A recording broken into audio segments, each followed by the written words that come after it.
KTexas reporter Casey James live via satellite just outside of the town. And Casey, what can you tell us? What have you learned about the crash? Hey, George. Yeah, the plane crashed about 5 miles northwest of Albany on a 25,000-acre ranch. We are at the entrance of Stanley Cook Ranch. Very rough terrain here. Now, right over there, employees here at Comfort Suite smelled smoke. Then they saw smoke coming from the outside. That's when they called 911, pulled the fire alarm, and evacuated the hotel.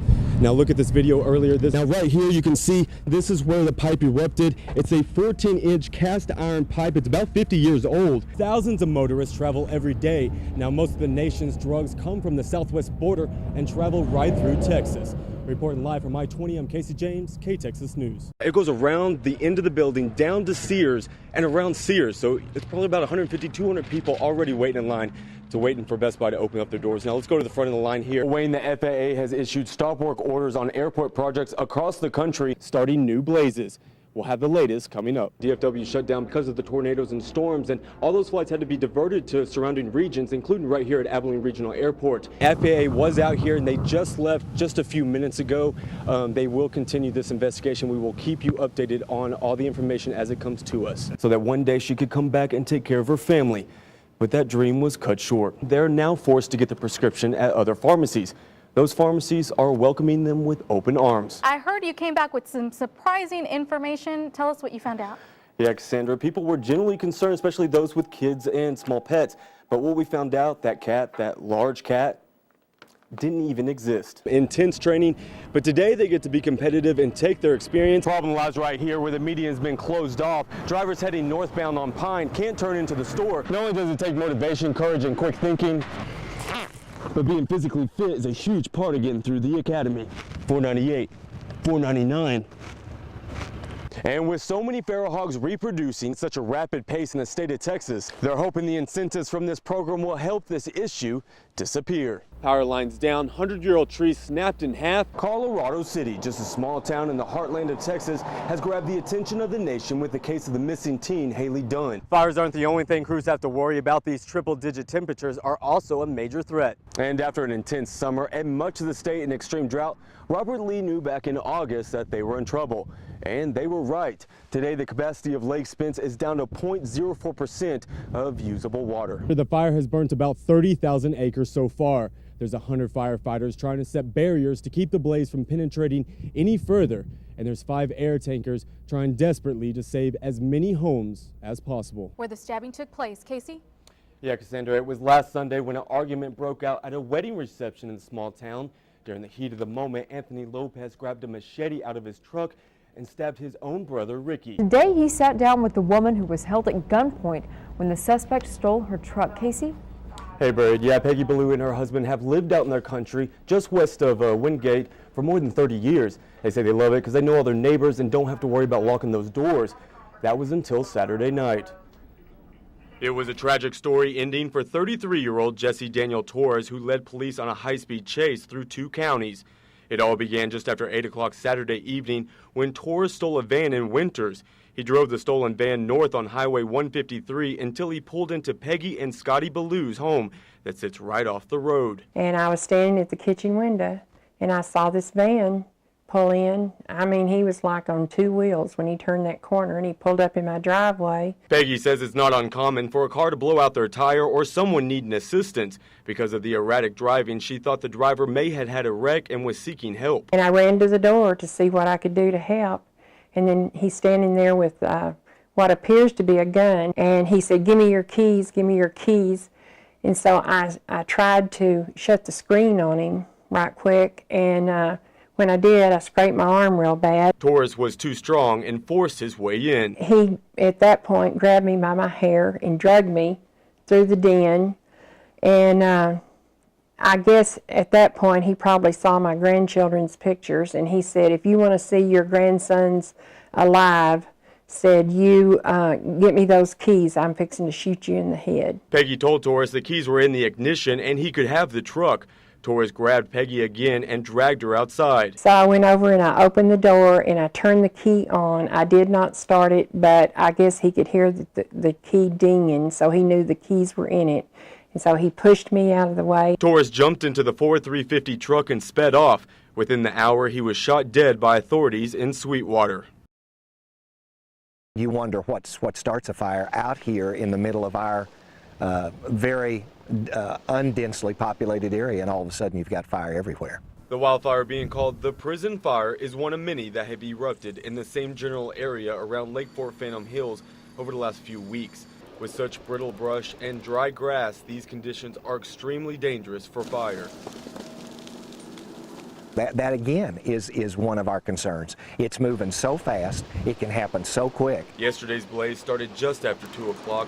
The flames were intense and engulfed everything in its path. Today, nothing was left but ash and smoldering trees. Residents around Lake Fort Phantom say they're worried. All of a sudden it's burning acre after acre, and it's very, very hard to understand what's starting the fires. Charlie Hutchins has lived out at the lake for the past 12 years and says he has never seen it this bad.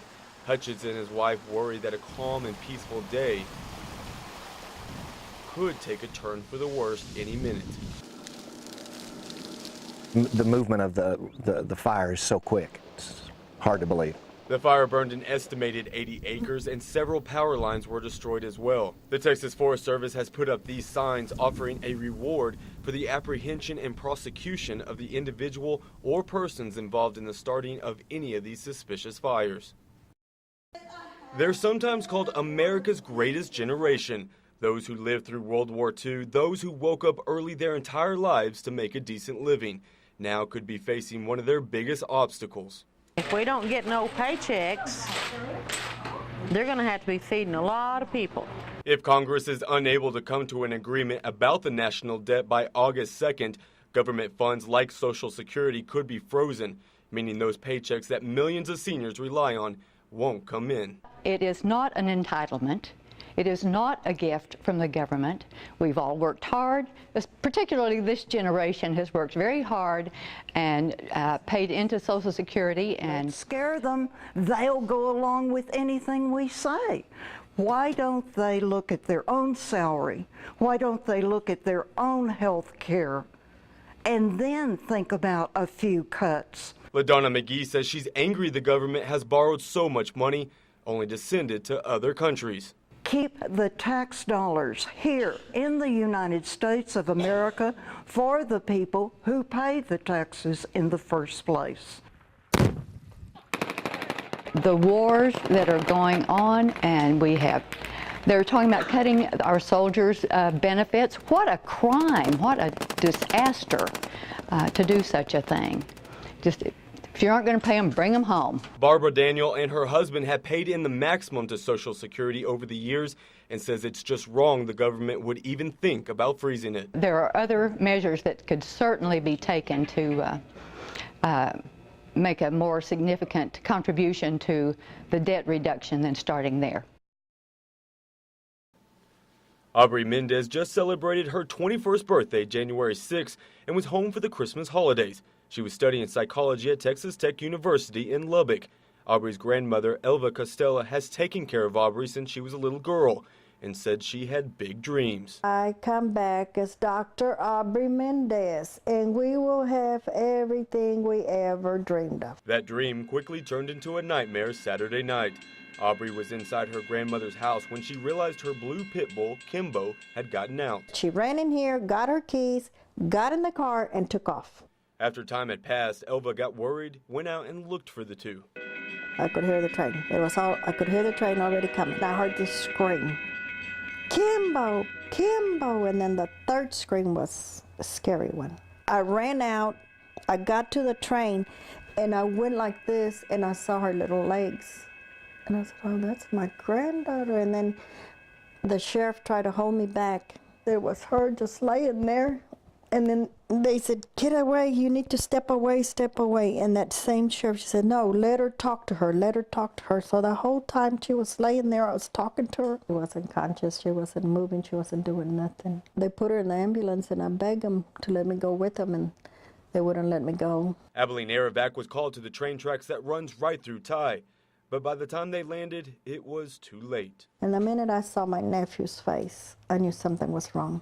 So I came back out and I asked the nurse, and she said, I am so sorry she didn't make it. Today, Aubrey's stuff still packed, including her Merkel High School bag, laid there as if she was still heading back to school. Getting out of here, going to college, I was happy for her. She touched your heart. She's one of a kind. Casey James, K-Texas News. If you drive a few miles northeast of Zephyr on County Road 286, you will pull up to the Bethel Baptist Church that before Friday had stood there for 91 years. I've been coming by this corner for over 50 years, and the church had always been there. In my mind, it still was. Friday, the small country church was destroyed by a spree of wildfires suspected to be arson. Before the Zephyr Volunteer Fire Department could arrive, the entire church was engulfed in flames. It's a tremendous loss and shock, but some good will come out of it. The church's pastor, Buddy Cobb, says they lost everything inside, including Bibles, the church piano, and the kitchen. But that didn't keep them from praising this morning. Nearly 50 church members gathered for service under the pavilion just a few yards away from the charred debris that was once their church. The church is the people. It is not the building, but we'll continue where we are at the time, and we may have to meet out here 2 or 3 months till we get our building. Pastor Cobb and the church members have already started the process to recovery. With donations and insurance, the church will soon be standing once again. Today we will elect a building committee and get them started. We're already having donations come in. Pastor Cobb says they hope to start rebuilding as soon as tomorrow.